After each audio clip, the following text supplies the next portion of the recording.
The film is set in 1,981 inches in the Soviet Union. One summer, a newlywed couple stops by Khabarovsk City Airport after a long vacation. They're getting ready to catch their next flight home. In a corner of the airport, Larisa is seen sitting alone, smoking. That's when a pilot approaches her and starts chatting. What starts as a casual conversation slowly turns into flirting. The pilot even offers Larisa to come along with him to Moscow. Larisa stays calm and explains that her vacation is over, and this time she's heading back to Blagovest. But the pilot keeps trying to flirt. Larisa then says that, back when she was a teen, she did admire pilots, but now it's just a regular job for her. To end the flirting, Larisa points at someone in the distance. She says she's not alone. That person is Volodya, her husband. Hearing that, the pilot gets awkward and decides to leave. Larisa and Volodya laugh at what just happened. For them, the situation is funny and a little embarrassing for the pilot. Meanwhile, in the airport's traffic control room, the crew is taking a break. They all look tired after a long shift. One officer tries to make some coffee to lighten the mood a bit. At the same time, the Antonov Flight 811 starts boarding passengers, including Larisa and Volodya. The plane is headed to Blagovest, where they live. While waiting in line to board, Larisa suddenly takes off her wedding ring.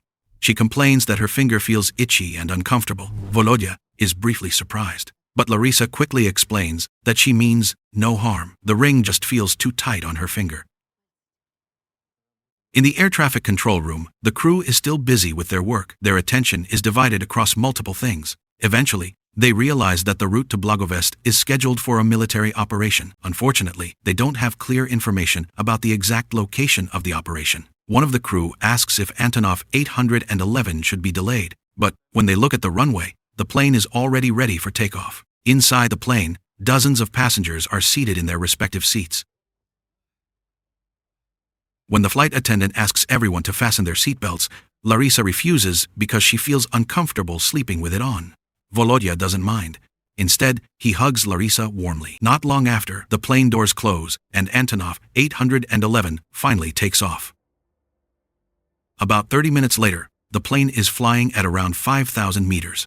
Air traffic control contacts the pilot and warns that a military plane might be crossing the same route. They ask the pilot to change the flight path, but the pilot replies that the positions of the two planes are too close to safely adjust the route. Among the passengers who don't know what's happening, a tense situation develops between the pilot and air traffic control. In the end, the pilot decides to lower the plane's altitude, hoping to avoid a collision. Unfortunately, the civilian plane's maneuver isn't fast enough. One of the military planes brushes against Antonov 811's wing. A strong jolt shakes the cabin. Through the window, Larisa catches a glimpse of the military plane passing by. The first military plane manages to escape without major damage, but the next one crashes into the body of the plane, leaving a huge hole. The impact throws some passengers into the air. Larisa, who isn't wearing her seatbelt, is thrown violently. Her body is dragged toward the back of the cabin. In the middle of the panic, the passengers tried to hold on to their seats. The plane started cracking and eventually broke into three parts. The back part of the plane detached in midair. Volodya tried to hold Larisa as tightly as he could so she wouldn't be thrown out. But soon, the middle part of the plane also separated from the front. In an instant, they were torn apart. Larisa was left in the lighter middle section, while Volodya, along with other passengers, was in the much heavier front part. From her spot, Larisa could only watch the front of the plane fall first at a terrifying speed. Up in the air, Larisa clung to the wreckage. Her body was tossed around with no control. After a while, she spotted a seat and quickly buckled herself in. Below her, the dense forest started to come into view. That meant hitting the ground was unavoidable. The wreckage finally slammed into the trees. After the violent impact, Larisa lost consciousness. The story then shifts to a year earlier, when Larisa and Volodya were still dating. In Blagovest, Volodya was waiting for Larisa to return from Moscow University. As soon as they met, Volodya took her for a walk to enjoy the city's atmosphere. They then went to their favorite spot. On the rooftop of a building, Volodya showed something he had been taking care of. All this time, their pigeons were still healthy and well kept. That little thing made Larisa feel certain that Volodya truly loved her. That night, Volodya stepped out briefly to buy drinks for them, but when he came back, he was shocked to see Larisa standing dangerously as if she wanted to end her life. Volodya quickly pulled her away and tried to calm her down. He asked what had really happened. Лора, как мы с ребятами в поход пошли? In a weak voice, Larisa said she felt like a failure. She had spent so much time studying in Moscow, but all her efforts felt wasted. Hearing that, Volodya tried to reassure her. He said they didn't have to face life alone. In his view, the future could still be fixed, and they could go through it together. After the rooftop incident, Volodya finally took Larisa home, where her parents were already waiting. As soon as she entered, Larisa apologized to her mother for feeling like a failure after studying in Moscow. She felt all her hard work had gone to waste. Her mother gently comforted her. She said failure wasn't the end of everything. Sometimes failure just meant that success was coming a little late. A different situation was happening at Volodya's house. Volodya got into an argument with his own mother. She was furious when she found out Volodya planned to marry Larisa. In her eyes, Larisa came from a poor family and didn't have the same cultural background as theirs. Her anger escalated when she learned that Volodya was even willing to cancel his medical exams to marry Larisa. The argument heated up. Volodya finally told his mother not to interfere with his life choices.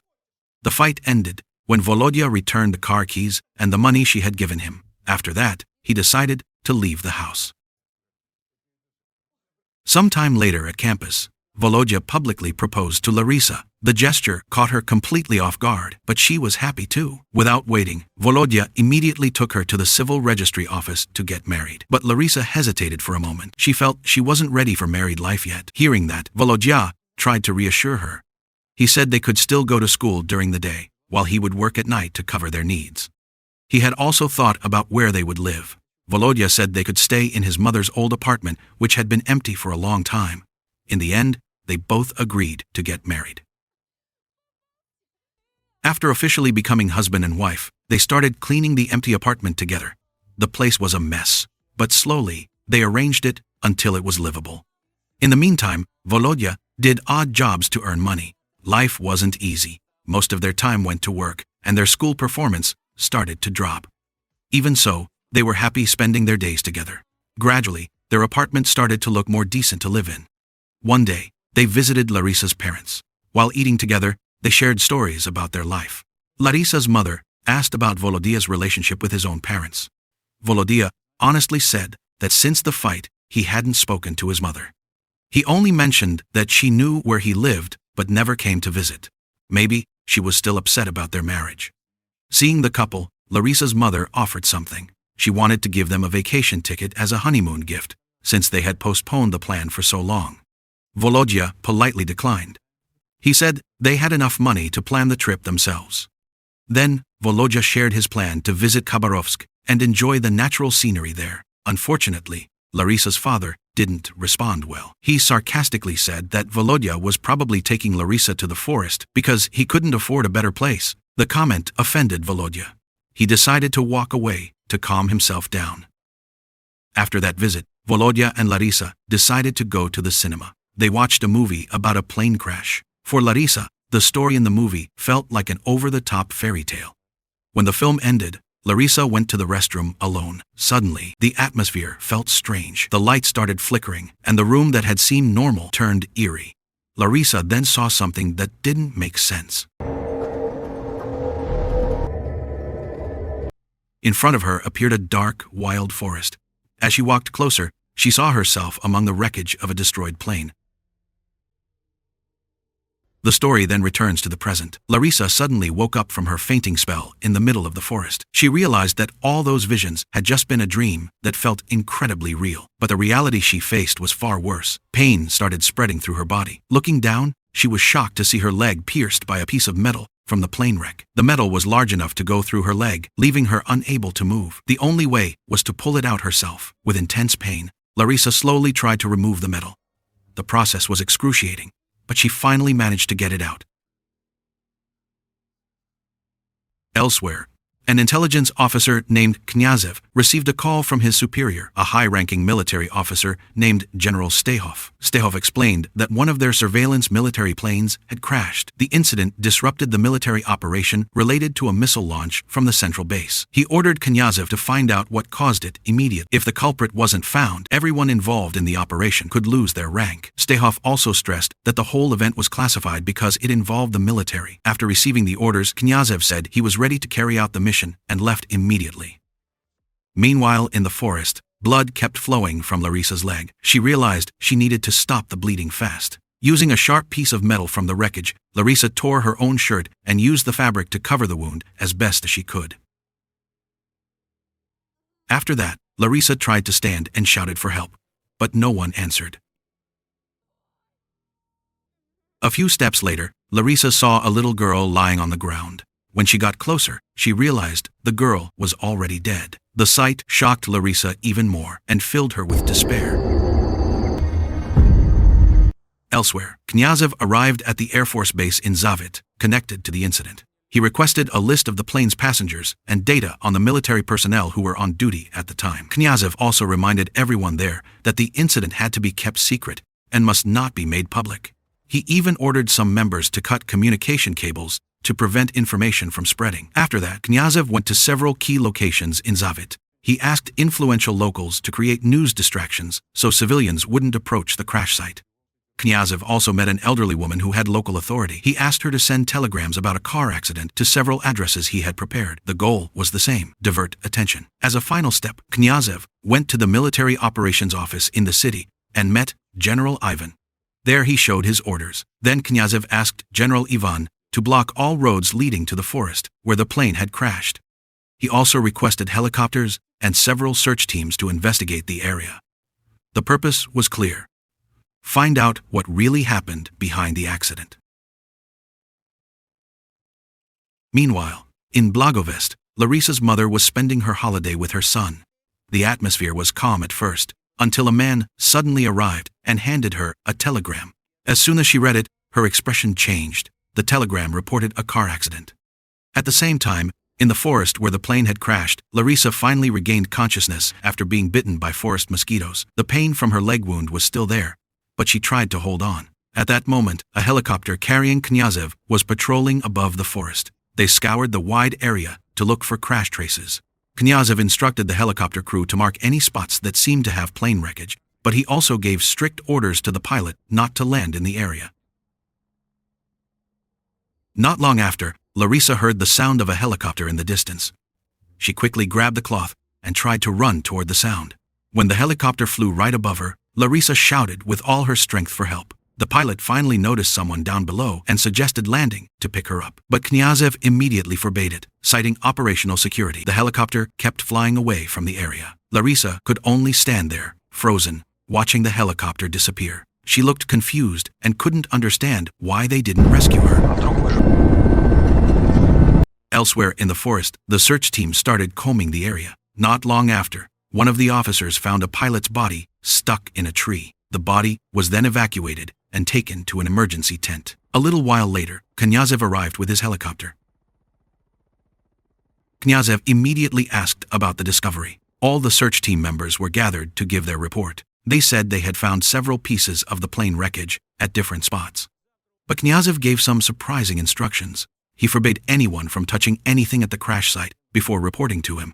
The leader of the search team looked displeased with the order. He thought Knyazov cared more about military reputation than the safety of any survivors. Tension rose between Knyazov and the search team. At the same time, Larissa's mother came to Blagovest City Airport looking for information about her daughter. She wanted to make sure Larissa had landed safely. The airport officer initially directed her to another guard because the line was long. When Larissa's mother finally spoke directly to a guard, she showed him the telegram she had received earlier. The guard carefully read the message. He explained that the telegram only mentioned a car accident in the Caucasus region, about 6,000 kilometers away from the city. So, according to him, the incident had nothing to do with Blagovest Airport. Larissa's mother anxiously asked if the plane her daughter was on had landed. The airport guard replied that no planes had landed yet. Hearing that, her worry grew even more. She started fearing that something might really have happened to Larissa. Back in the forest, Larissa walked slowly, using a simple stick she had found. Not long after, Larissa was startled by a tiger appearing in front of her. The animal looked like it was eating one of the crash victims. The sight terrified Larissa. In her panic, she accidentally stepped on a dry branch. The sound made the tiger turn toward her. Slowly, it started approaching.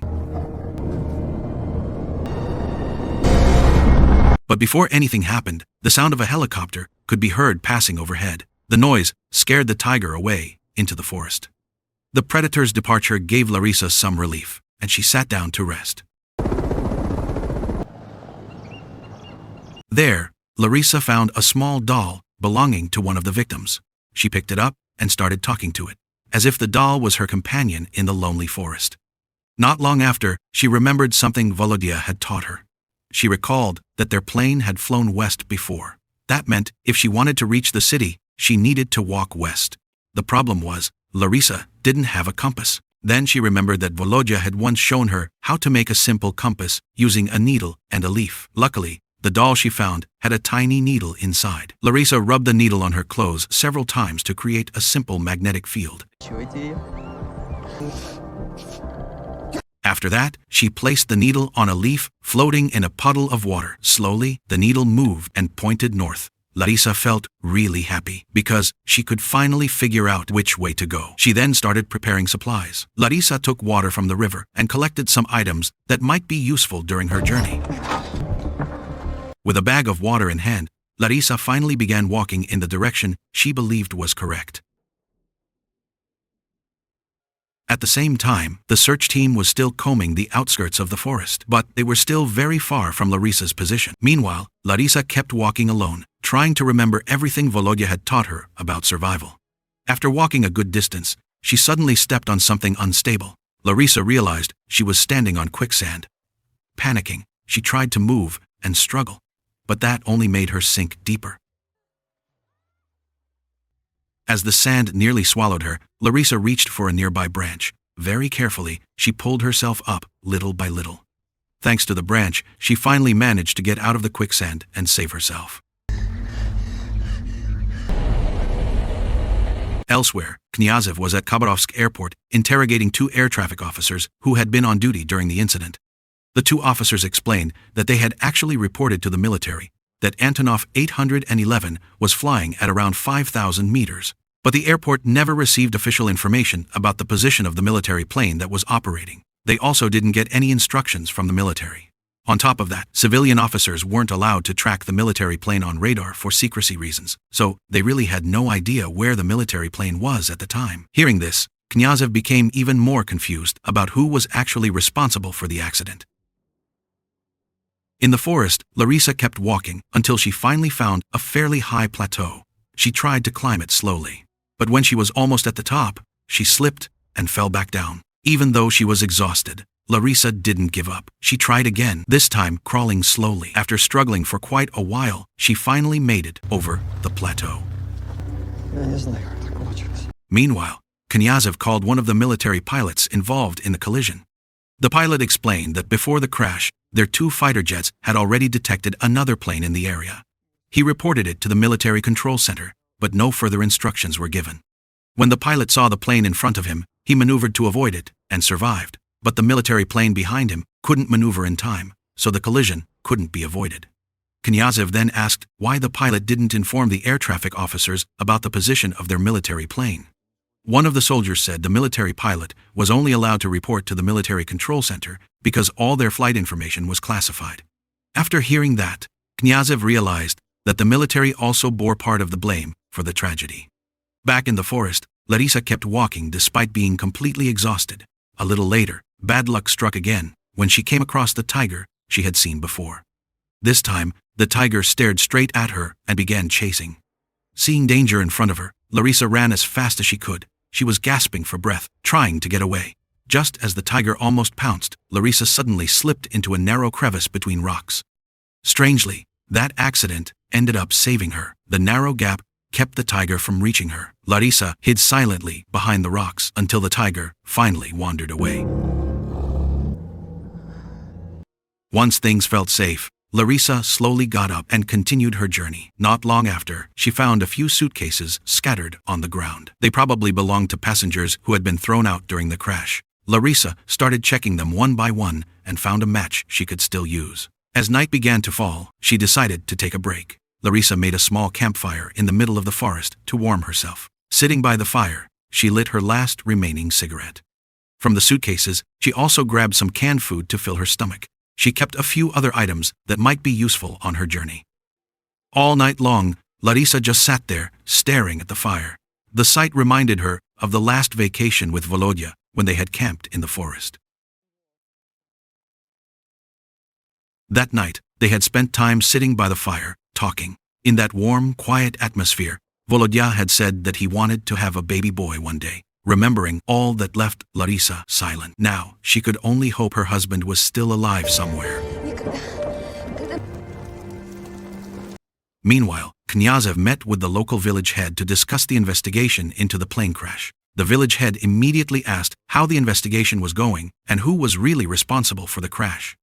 Knyazov honestly replied that the situation wasn't that simple. According to him, almost everyone had some part of the blame. He even admitted he was confused about whether to blame just one party or all of them. The village head calmly said that finding the truth is often much harder than just figuring out who's at fault. Those words made Knyazov pause. He began thinking that the strict military rules might have been one of the main causes of the tragedy. He also realized that the task given to him wasn't really about finding the truth, but about protecting the military's reputation. Back in the forest, Larisa finally crawled to the top of a cliff. She hoped she could get some clues from higher up. Once she reached the top, she saw a large river flowing in the distance. The view gave her a rough idea of which way to go. She also spotted the front part of the plane wrecked near the river. Larisa quickly started heading toward it, but before she could get there, she had to cross the river first. From afar, the river looked calm enough, so Larisa thought she could make it across. But once she was in the middle, her foot suddenly sank, and the strong current started pulling her. She struggled against it, but her body was swept away by the river. Luckily, there were plenty of large rocks in the river. Her body eventually got stuck on one of them.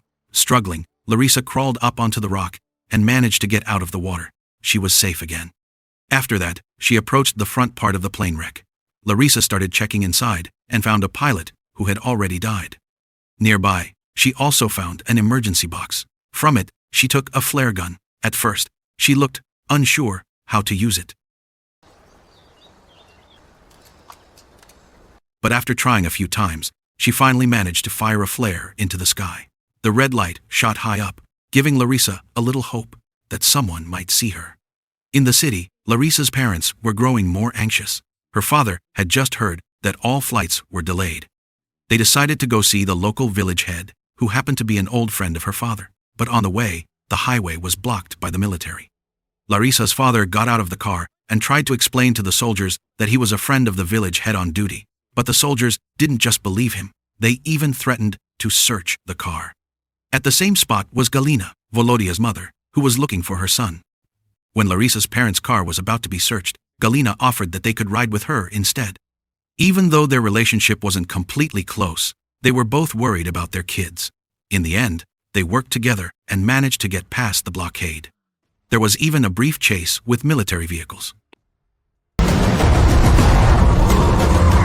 In the end, they managed to get through and reach the village head's office. Once there, the village head warmly welcomed Larisa's father.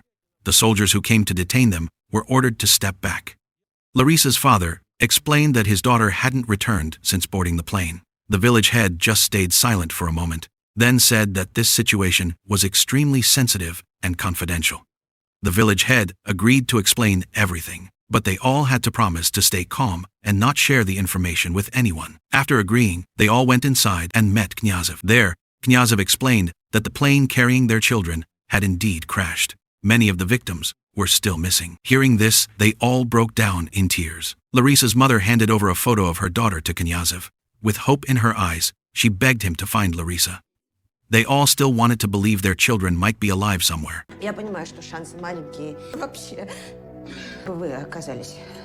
Day by day passed in the forest.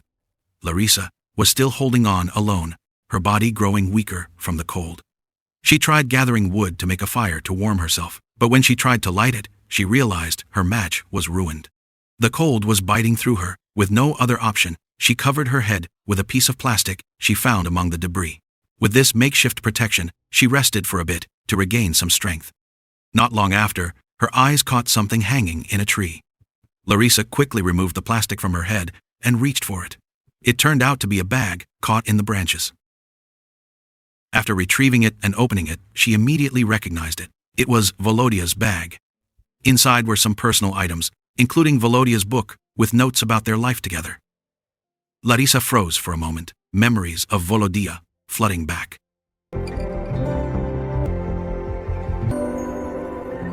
Suddenly, rain started falling. Larisa panicked because the water could make her leg wound worse. She quickly replaced the bandage covering her injury before deciding to keep moving. A few steps later, she spotted a hole in the ground. When she got closer and looked inside, she was shocked. There lay Volodya's body. Larisa immediately climbed down into the hole, even though it was deep. She hugged her husband tightly, overcome with emotion. She even hallucinated, as if Volodya were still alive and talking to her. But soon, she realized the reality was different. When the sound of a helicopter came in the distance, Larisa finally cried. She understood that her husband was truly gone. With a heavy heart, she left his body and tried to climb back out to seek help. Climbing out wasn't easy. She slipped several times and almost fell back in, but after repeated efforts, she finally made it up. At the same time, the search team was combing the area. They started finding signs that there were still survivors. Larisa fired the flare gun she had. The light immediately caught the attention of the team. Soon after, one of the officers found her. The rescue team quickly approached and got her onto the helicopter.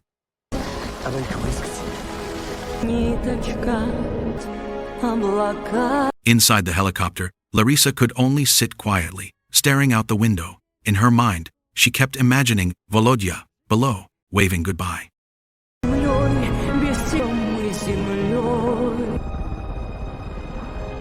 This story closes the real-life tale of Larisa, which she told when she was older. In her story, Knyazev came to speak with her. He said that her story would be reported accurately to the authorities in Moscow. Larisa handed over some of the items she had found at the crash site. They belonged to other victims. She also asked Knyazev to tell the families of the victims what had really happened. The next day, Larisa finally reunited with her family. The meeting was full of emotion after they had feared they would never see her again. Meanwhile, Galina, Volodya's mother, was still deeply grieving her son's death. She even cut up Volodya and Larisa's wedding photo. In her sadness, she had blamed Larisa for what happened. Larisa then returned to the apartment she had shared with Volodya. There, she began packing his things. She planned to leave because the apartment no longer felt like hers. While she was packing, Galina suddenly arrived. Unlike before, this time she hugged Larisa. During their conversation, Larisa said that Volodya had never actually hated his mother. He had even wanted to see her again, but that chance never came, and now it was too late. Sometime later, Larisa visited an address she had found among the belongings at the crash site. She went to meet the family of one of the victims. There, she offered her condolences and told them what she knew about the incident. Ты у меня настоящий боец.